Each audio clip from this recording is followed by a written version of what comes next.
ఒక చిన్న ఊర్లో సత్యం అనే వ్యక్తి తన కుటుంబంతో కలిసి జీవించేవాడు.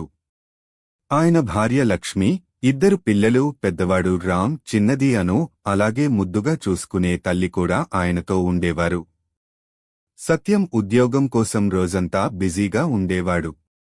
లక్ష్మి ఇంటి పనులతో తీరిక లేకుండా ఉండేది.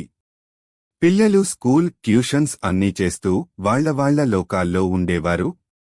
అయితే ఈ మధ్య కుటుంబంలో చిన్న చిన్న తేడాలు కనిపించసాగాయి.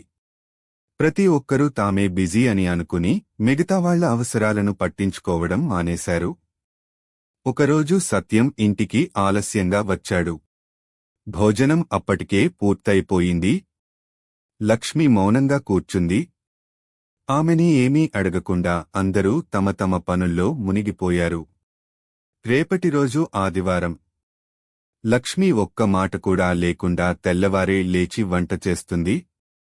అన్ని విధాలా ప్రత్యేకంగా సిద్ధం చేస్తుంది. పాయసం, బజ్జీలు. పిల్లలు ఆశ్చర్యపోతారు. అంతటి రెడీ ఎందుకో అనుకుంటారు. లక్ష్మి చిన్నగా నవ్వుతుంది. ఇంట్లో అందరూ బిజీగా ఉన్నారు కదా, కనీసం ఈ భోజనంతో ఒక్కసారైనా కలిసిపోతే సరిపోతుంది అనుకున్నా. ఆ మాట విని సత్యం కళ్ళు తడవుతాయి. పిల్లలు పశ్చాత్తాపంతో అమ్మని ఆలింగనం చేసుకుంటారు. అప్పటినుండి ప్రతి ఆదివారం కుటుంబ